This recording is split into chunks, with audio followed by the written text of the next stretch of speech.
Greetings and salutations, my fellow Skyrim players. This is Kato, and we continue Part 3 for the quest for Daedric artifacts.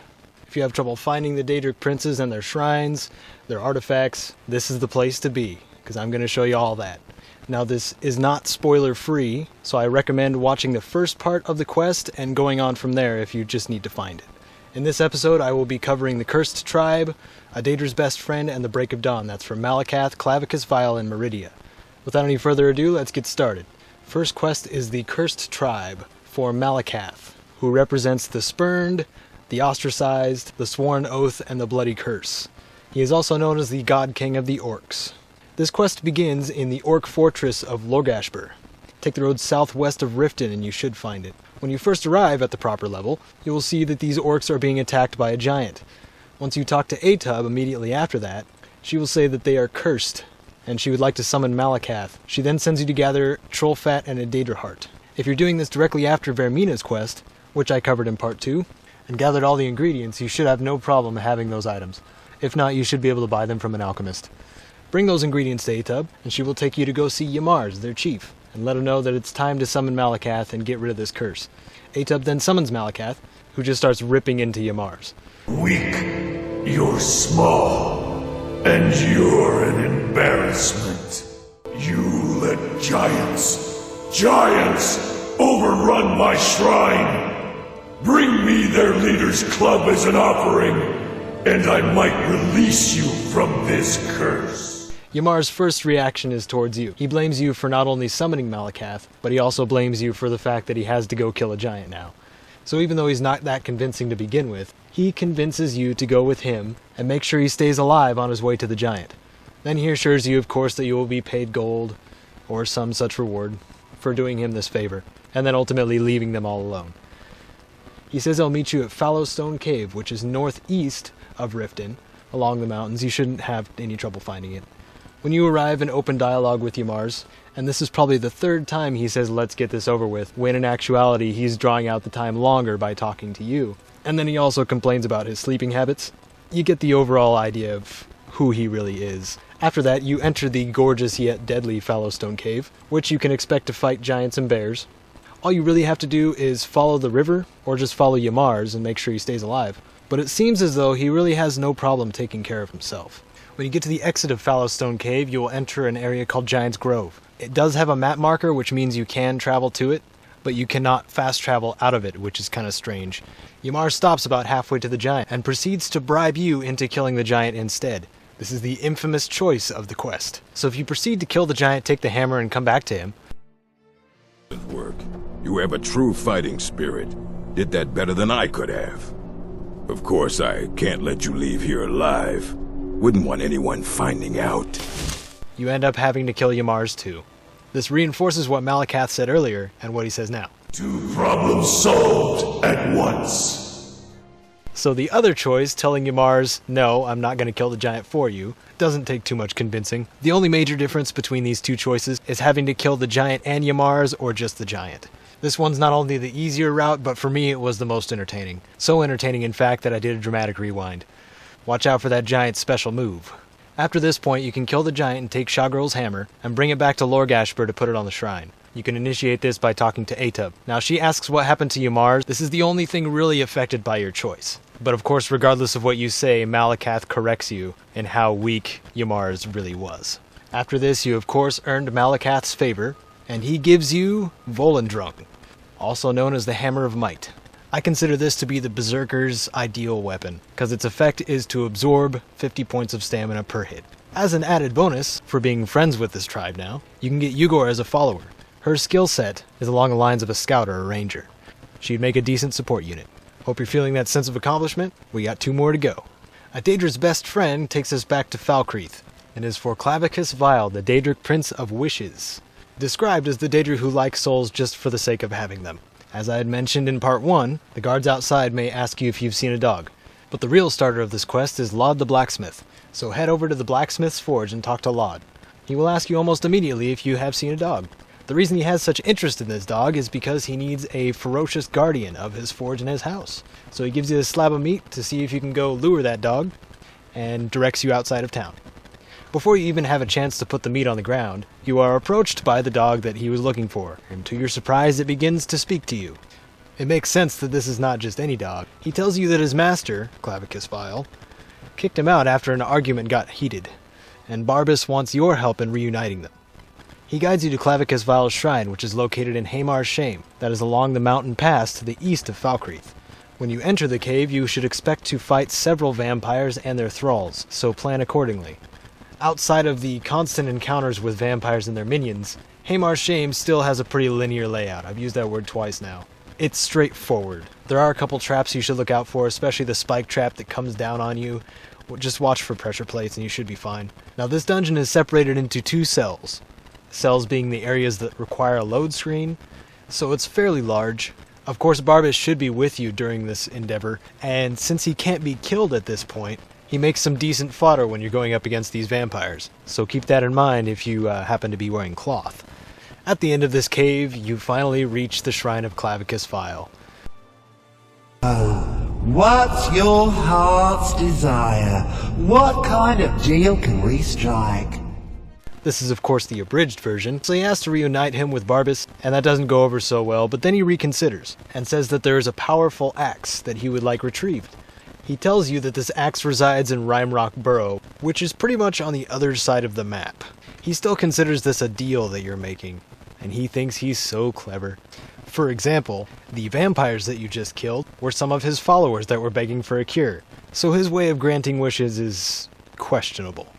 Barbas tells you a little bit about the axe you're going to retrieve. It was given to someone named Sebastian Lort when he begged Clavicus Vile for a cure for his daughter's lycanthropy.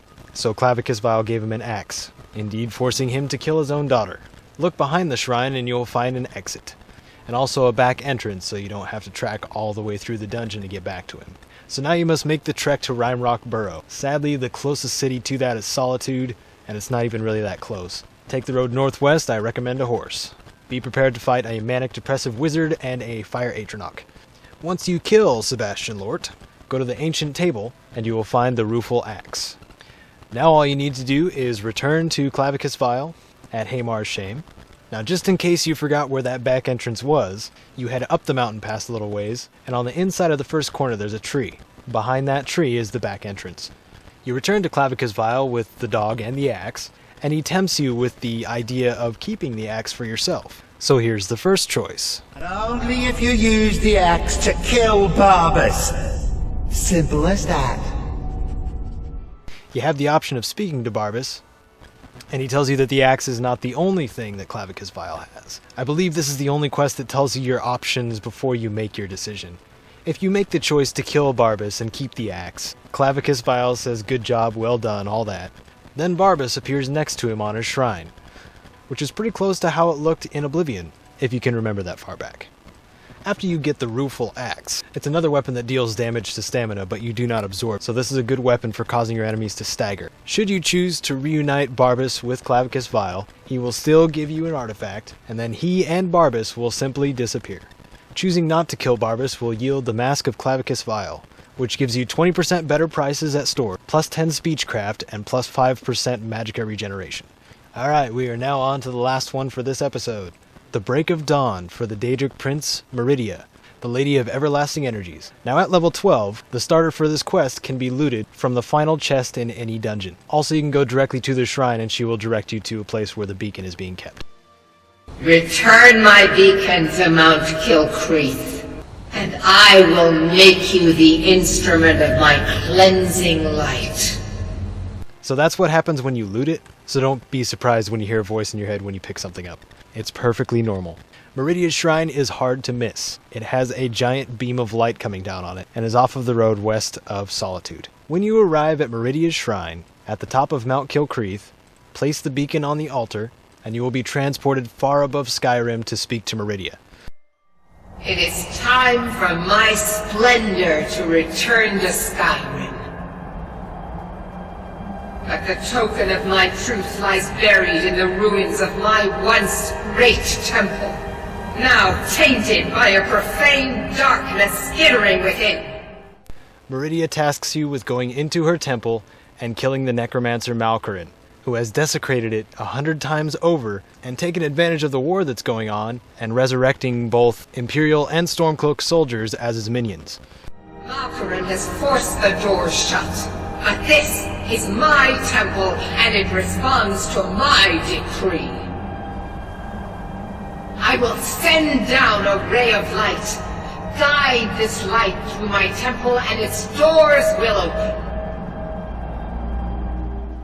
On your way down, the script may not catch up fast enough and you could possibly die from falling. If that is the case, reload your game and as you're falling, open up your menu, wait for roughly a minute, and the script should catch up so you don't die. So when you make your way into the temple, the first two things you notice are black mist, that's pretty cool looking, and desecrated corpses lining the halls. Be sure to loot them. They can have anywhere from 25 to 125 gold on them. If you're able to loot all of them, you'll have a sizable amount of gold by the time you leave. This is one of two places in Skyrim that you'll encounter an enemy called a Corrupted Shade. They are incomplete remnants of Stormcloak and Imperial soldiers. Now, though they have the looks of a skeleton, just darker, they're not nearly as fragile, so be careful. Meridia said you must guide her light throughout her temple. The Ooh Shiny factor I had mentioned in part 1 plays a major part in this quest, as you must find each pedestal in each room and activate it to open the door to the next area. This repeats until you make it to your final objective, which is the act of defeating Malkaran. This is a sizable 2-cell dungeon. After the first cell you actually end up outside, and you get to watch Meridia's light travel to the next section of the temple. Back inside in the second cell, you will have to travel upwards almost to the ceiling of the main chamber, and then once all of the pedestals have been activated, drop back down to the door that it opened and go into the catacombs. After that it's a short path to Malkaran and your prize. I don't recommend attacking Malkaran head-on, because not only does he have 4 corrupted shades guarding him, but he is also a powerful wizard, and likes using the spell Ice Storm, which has the potential to instantly kill you if you're in its path. Those with high frost resistance don't need to worry as much, but it's better to be cautious than dead. Because you won't get a chance to later, loot everything you feel the need to and then activate the final pedestal. You'll once again be transported to Meridia. Malkaran is vanquished. Skyrim's dead shall remain at rest. This is as it should be. This is because of you.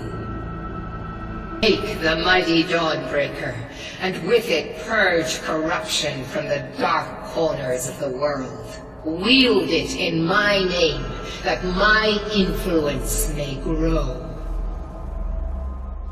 Meridia allows you to keep the Dawnbreaker, and you are now her champion. Also on your way down the first set of stairs, there is a word for Elemental Fury on a dragon wall, so make sure to grab that too. Now as far as I've seen, this is an extremely popular weapon, the Dawnbreaker. A one-handed sword. It burns the target for 10 damage, and it has a chance to cause undead to explode and or run away. Good weapon for almost any situation. There's 3 more artifacts in your pocket, and if you've been following this series, you should have 9 artifacts, meaning you have a pretty decent arsenal to wreak some havoc in the next dungeon you happen to visit, or maybe even a town. It's all really up to you. I want to personally thank you guys for watching this episode, and hope that you continue watching them until the series is finished, which is only 2 more to go. So if you like this, press that little thumbs up button down below.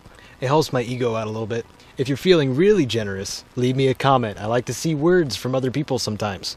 Again, thanks for watching, and best of luck on your future quests.